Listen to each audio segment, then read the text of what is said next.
adalah Abieza Alem Muhammad ya, dengan NIM 230205110005. Ya, jadi ujungnya 005 ya, absen 5 dari program studi ilmu hadis Fakultas Syariah UIN Maulana Malik Ibrahim.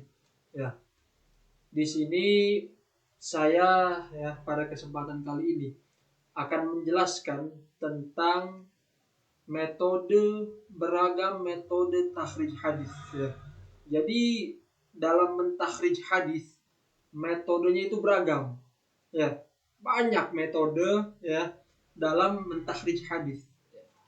Sebelum saya di sini mau berbicara, sebelum saya berbicara panjang lebar ya mengenai metode takhrij hadis ya. Di sini alangkah baiknya saya perkenalkan terlebih dahulu kepada khalayak semuanya ya. Apa itu takhrij hadis? Oke. Baik, kita langsung masuk. Takhrij hadis. Ya. Ini adalah dua terminologi yang berbeda, yaitu takhrij dengan hadis. Takhrij itu merupakan masdar. Takhrij merupakan masdar dari kharraja, yukharriju takhrijan. Jadi takhrij ini ya merupakan masdar dari wazan fa'ala yufa'ilu, yaitu kharraja yukharriju takhrijan, yang bermakna mengeluarkan. Nah, term pertama adalah takhrij, term kedua adalah al-hadis. Ya. Apa itu hadis? Ya, kita sudah banyak tahu ya. Hadis itu sesuatu ya yang disandarkan kepada Nabi, baik berupa perkataan, perbuatan maupun keputusan. Ya, perkataan yang keluar dari mulutnya Nabi, ya, yang itu berkaitan dengan hukum, maka hal itu menjadi hukum. Perbuatan yang dilakukan oleh Nabi, yang mana itu berkaitan dengan syariat, maka itu menjadi hukum, ya, menjadi sumber hukum. Begitu juga ketetapannya Nabi, ya, yang berkaitan dengan syariat, maka menjadi sumber hukum.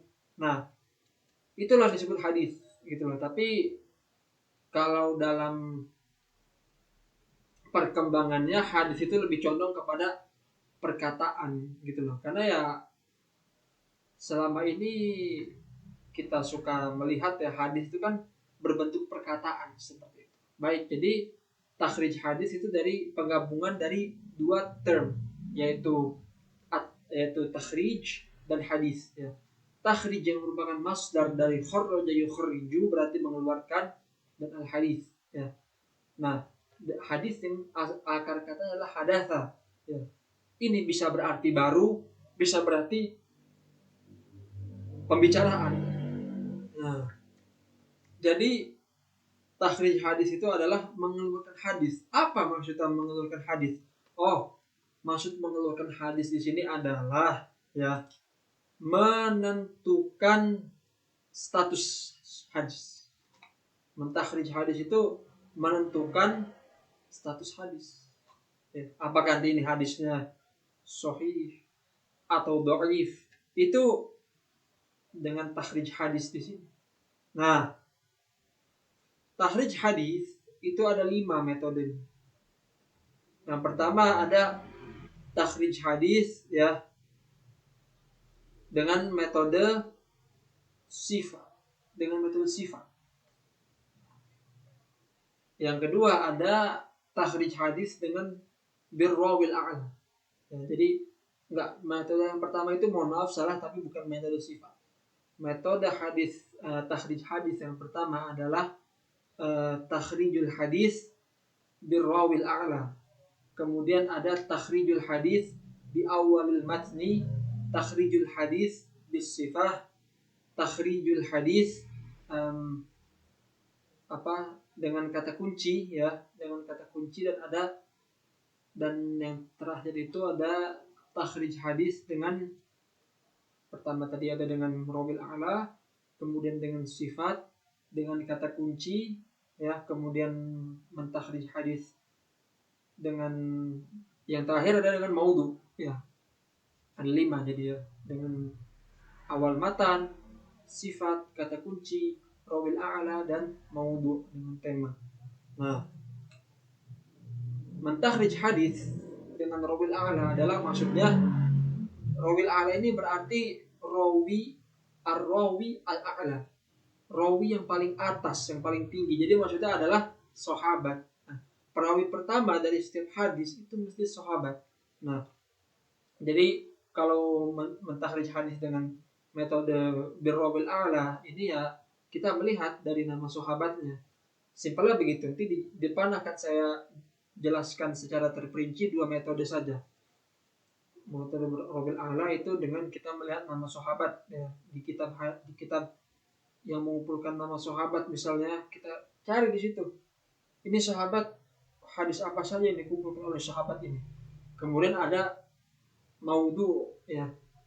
Jadi kita mentakhrij hadis ya. Langkah pertamanya adalah mencari hadis berdasarkan tema. Kemudian metode bi awalil matni ya, yaitu mentakhrij hadis yang langkah pertamanya adalah dengan melihat awal matan. Ya. Contoh deh, hadis apa misalnya? Innamal a'malu binniyat. Misalnya innamal a'malu binniyat.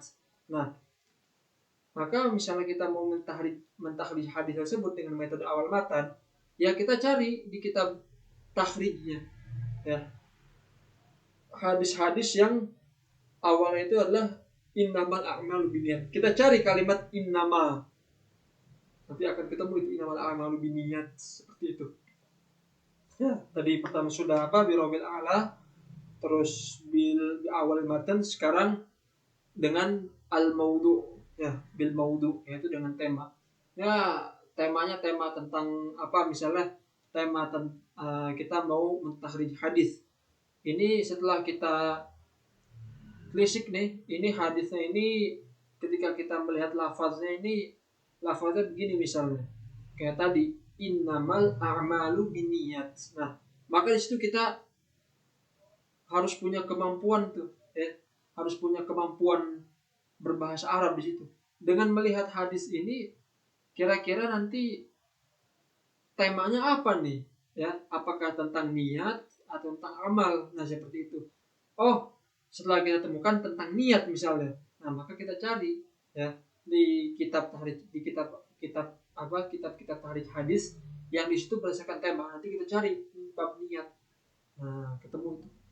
Kemudian ada dengan awal matan. Dengan awal matan ya. Sama kita di nama a'mal bin niat itu kan awalnya inam.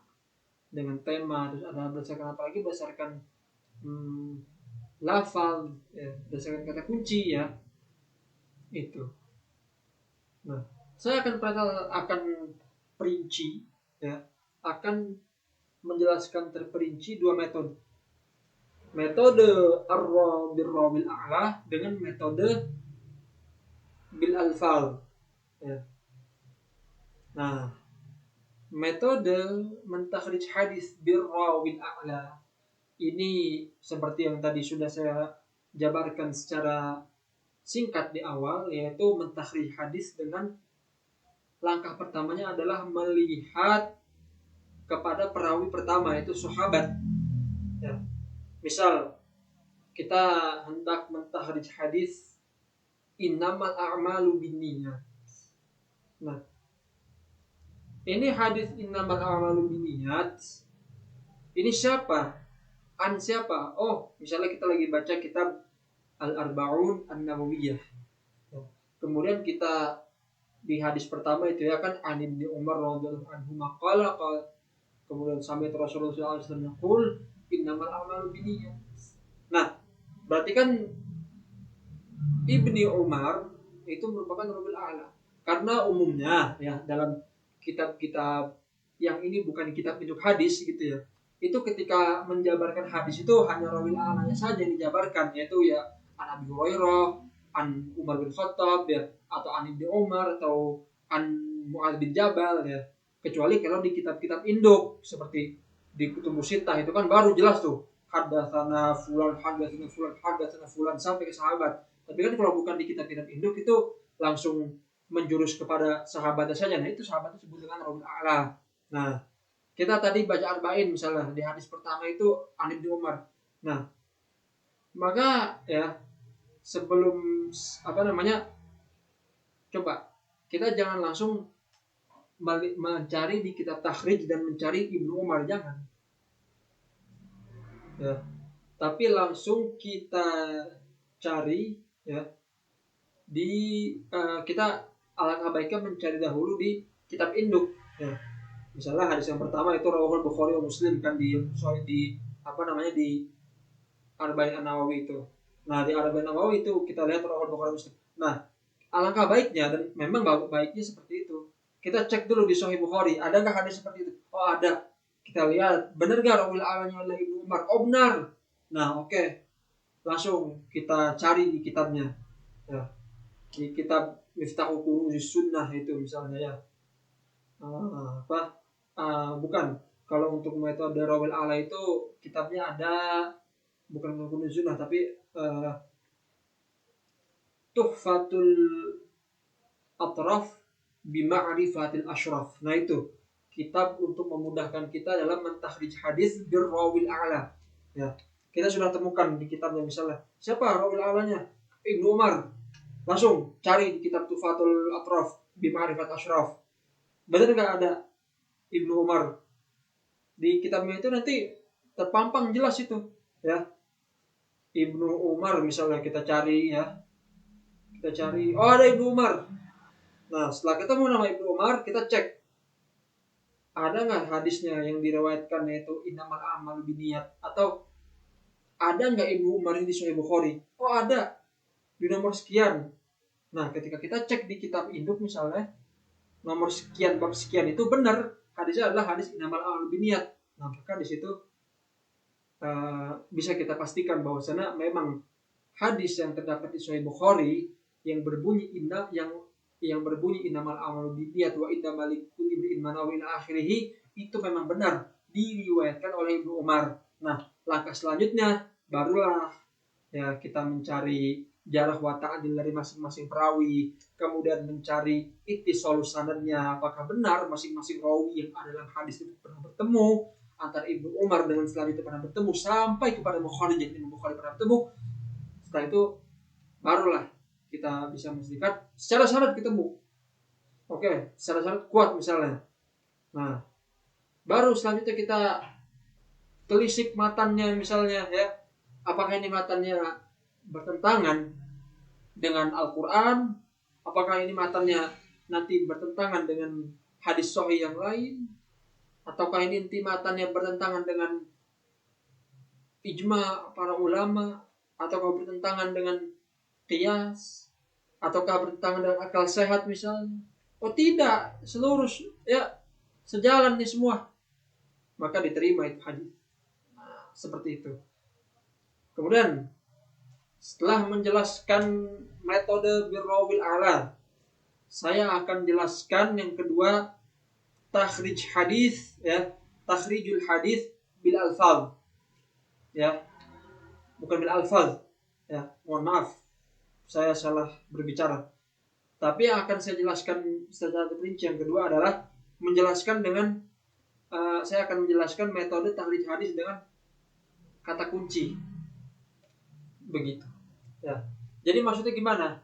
Dengan kata kunci ini memang ya kalau kita mau mentahri hadis dan langkah awalnya adalah dengan kata kunci, itu diperlukan taraf keilmuan bahasa Arab yang sangat bagus ya. Contoh misalnya kita hendak mencari hadis tentang perpecahan umat Islam. Nah, maka di situ kita perlu tahu perpecahan itu apa bahasa Arabnya, atau kata yang paling mendasar dari kalimat perpecahan dalam bahasa Arab. Misalnya kita menemukan hadis ya di satu kitab misalnya, atau di buku, kita baca buku misalnya ya, buku-buku tentang apa ya, tentang keagamaan, tentang akhir zaman misalnya. Di situ kita kita melihat, kita menyaksikan, kita membaca ada hadis tentang umat Islam akan berpecah menjadi 73 golongan misalnya. Misalnya iftaraqatil yahudu ala ihda wa sab'ina firqatan misalnya.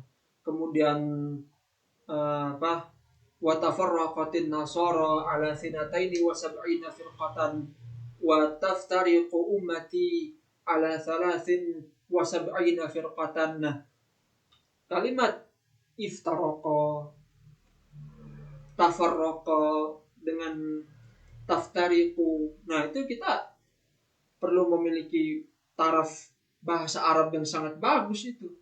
Ya. Apa sih yang mendasari dari perbedaan tadi? Faroko misalnya. Oke, kita langsung cari kitabnya. Nah, kitab yang paling memudahkan untuk mentakhrij hadis dengan metode dengan metode kata kunci adalah Al-Mu'jam Al-Mufahras li Al-Fadhil Hadis. Ya. Al-Mu'jam Al-Mufahras itu memang bukan dikarang oleh ulama dari kalangan muslim, bukan. Yang mengarangnya itu kita pada seorang orientalis, yaitu A.J. Wensik. Ya, dia ini Wensik ini dia di Leiden, ya, di University of Leiden di Belanda sana.